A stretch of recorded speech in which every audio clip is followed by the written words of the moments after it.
Hello students, welcome to GRD classes. In today's lecture, we will discuss the topic that is simple harmonic motion. तो simple harmonic motion क्या है? तो simple harmonic motion के according this is SHM और उसको मैं लिख सकता हूँ simple harmonic motion. तो सिंपल हार्मोनिक मोशन में आपके पास ये अगर एक बॉब है जिसका मास m है और वो एक थ्रेड से मैंने इस तरीके से हैंग कर रखा है। अगर ये इस डायरेक्शन में जाता है तो ये वाली पोजीशन है, let it be A, this is extreme position. अगर मैं इसको बी पोजीशन पर दिखाता हूं तो मैंने इस पोजीशन को भी एक एक्सट्रीम पोजीशन माना है। ठीक है, तो ये एक्सट्रीम पोजीशन हमें क्या बताती है कि मैक्सिमम वैल्यू जो है मैंने इस पोजीशन पर मानी है और इस वाली पोजीशन को मैंने मीन पोजीशन बोला है। तो अगर मैं किसी ऑब्जेक्ट को, ये बॉडी जिसका मास m है, मैं इसको यहाँ तक लेके जाता हूँ बी पॉइंट तक या तक ए तक, तो मैं क्या देखता हूँ कि ये किस पोजीशन पर आता है, ये मीन पोजीशन की तरफ आता है। तो मतलब ये रीस्टोर करता है अपनी ओरिजिनल पोजीशन को जिस जगह पर ये पहले था।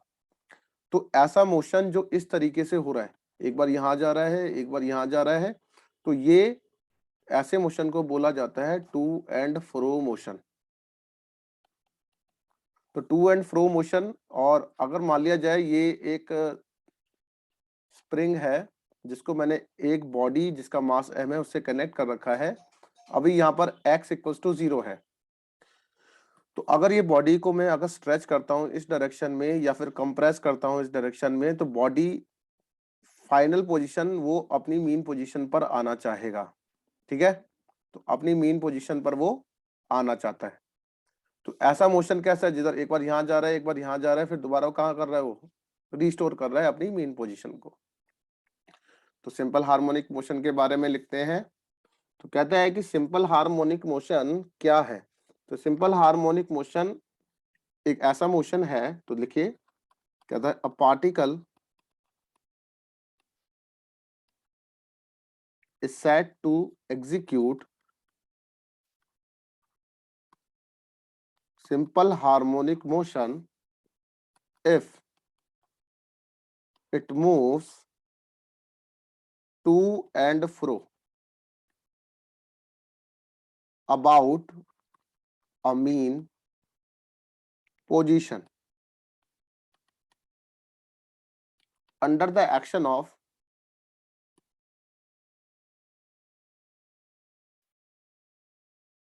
restoring force, under the action of restoring force which is directly proportional to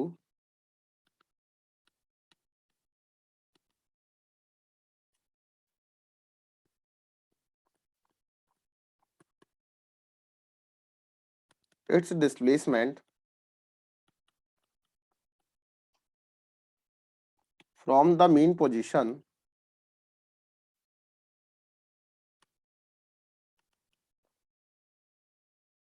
and is always directed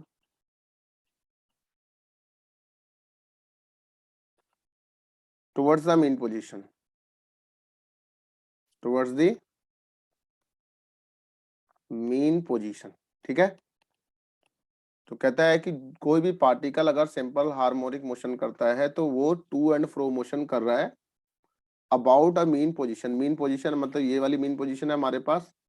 ठीक है, और ये एक रीस्टोरिंग फोर्स भी एक्ट करता है जो directly proportional to the displacement है।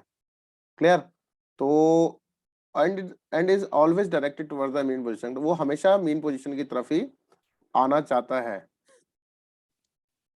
अब इसके बाद ये हमसे कहता है कि है ना, अगर कोई पार्टिकल अपनी मीन पोजीशन पर आना चाहता है तो यहाँ पर क्या क्या सीन देखने को मिलेगा। अगर मान लिया जाए एक स्प्रिंग है, ये इसकी ओरिजिनल लेंथ है और एक रिजिड सपोर्ट से कनेक्टेड है, और ये जो है मैंने इसकी मीन पोजीशन बनाई है। तो अगर ये बॉडी जिसका मास है, मैं इसको मैं हैंग कर देता हूँ, एक बार ये नीचे जाएगा, फिर ये ऊपर आएगा, फिर ये नीचे जाएगा, फिर ये ऊपर आएगा, इस तरीके से।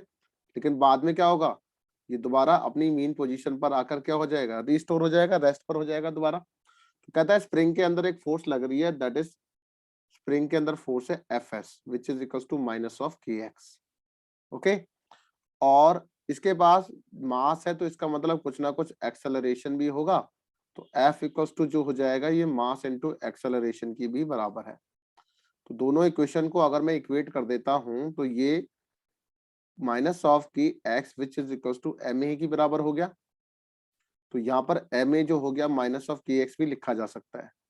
तो एक्सेलरेशन जो हो जाएगा माइनस ऑफ के बाई एम इंटू एक्स हो जाएगा। और यहाँ से मुझे पता चलता है कि जो एक्सेलरेशन है वो directly proportional to the displacement है। और यहाँ पर नेगेटिव साइन है तो नेगेटिव साइन ऑफ डिस्प्लेसमेंट कह देते हैं हम। ठीक है। तो ये सिंपल हार्मोनिक मोशन जो टू एंड फ्रो मोशन कर रहा है किसी मीन पोजीशन के अकॉर्डिंग, तो उधर जो एक्सेलरेशन है वो directly proportional to the displacement की बराबर कहा जाएगा and always directed towards the mean position. अब इसके मैं कुछ एग्जांपल बता देता हूँ आपको सिंपल हार्मोनिक मोशन के, साथ साथ में लिखिएगा कि ऑसिलेशन जो होती हैं किसी भी लोडेड स्प्रिंग में,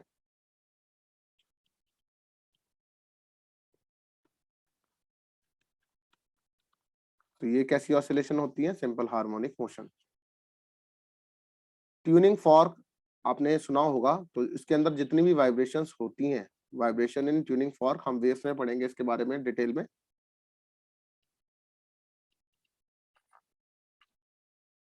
तो ये कैसी ऑसिलेशन है, सिंपल हार्मोनिक मोशन। तो vibration of a balance wheel of a watch. ठीक है। तो ये इसके अंदर भी जो ऑसिलेशन है that is simple harmonic motion का ये एग्जांपल बनता है।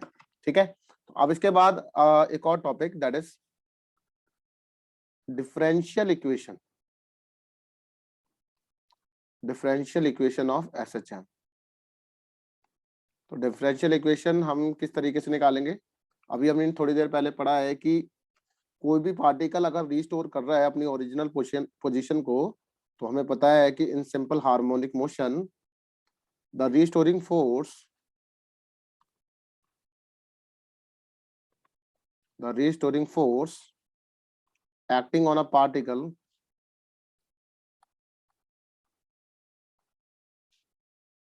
is proportional to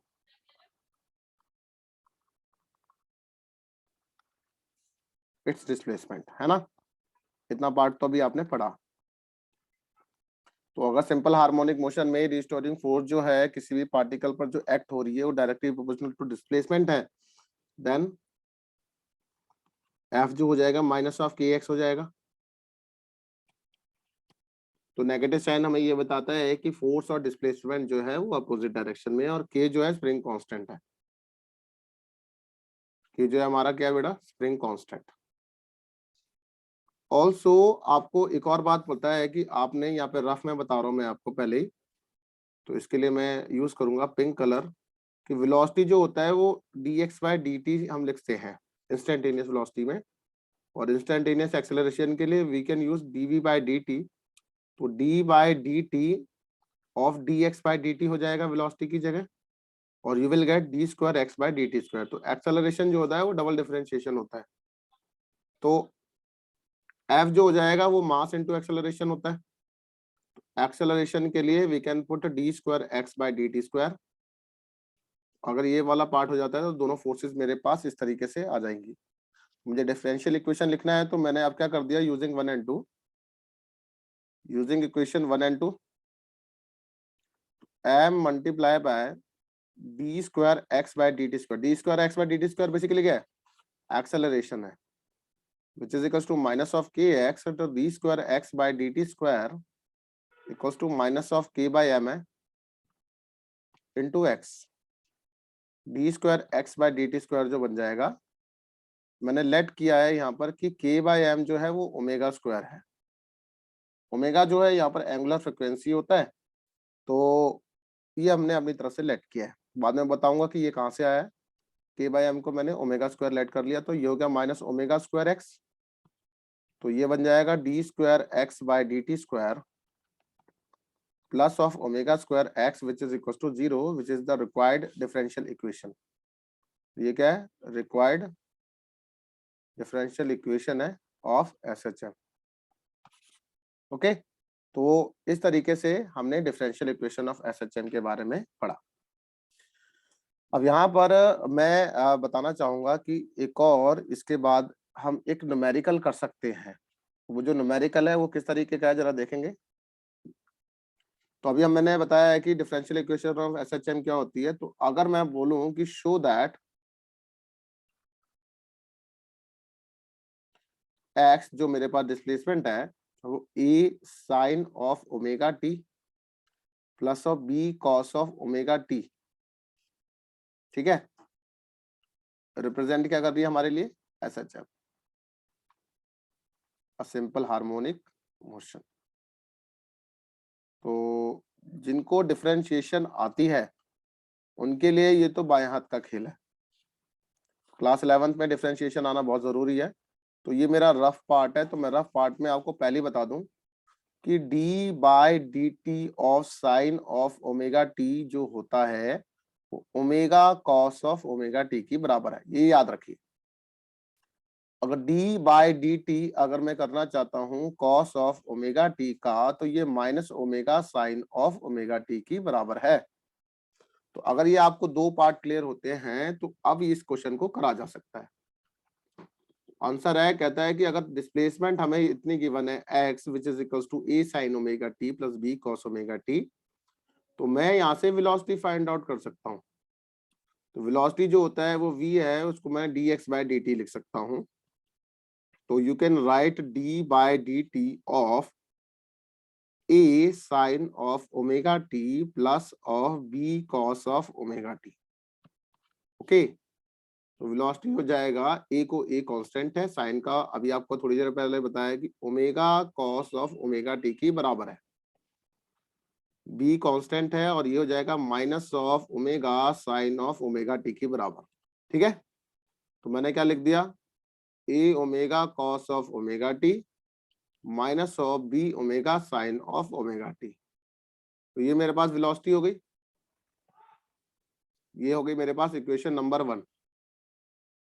अब इसके बाद ये कहता है कि एक्सेलरेशन कैसे निकालेंगे, वो होता है dv बाई dt। तो d by D t of velocity के लिए मैं ये वाली इक्वेशन को यहाँ पुट कर दूंगा, a omega cos of omega T plus minus का साइन है sorry, b omega sine of omega t की बराबर है। तो अब देखिए, अब जिनको डिफरेंशिएशन आती है तो दोबारा डिफरेंशिएशन करते हैं, तो a ओमेगा तो कांस्टेंट है ही, कॉस ओमेगा टी का बन जाएगा minus of omega sine of omega T, minus का साइन है ही, बी ओमेगा कांस्टेंट है, तो साइन ओमेगा टी का हो जाएगा omega cos of omega T. Also you can write acceleration को D square x by D T square भी लिखा जा सकता है। तो D square x by D T square, तो आपने यहाँ से ओमेगा स्क्वायर बाहर निकाल लिया और माइनस का साइन भी ब्रैकेट से बाहर निकाल लिया है, तो a sine of omega t बन जाएगा, प्लस का साइन लगा के b cos of omega t बन जाएगा। तो इतना पार्ट मेरा इक्वेशन ये थी, मेरे पास जो गिवन इक्वेशन है that is A sine omega T plus B cos omega T, तो this will equal to x। तो you can write D square x by D T square which is equal to minus of omega square x। तो इसी equation को किस तरीके से लिखा जा सकता है, तो D square x by D T square plus of omega square x which is equal to 0 which is the required simple harmonic equation. तो आई होप कि यहाँ तक आपको क्लियर होता है। अगर कोई भी डाउट है तो please contact with me on my WhatsApp number और on my channel GRD classes. Thank you very much.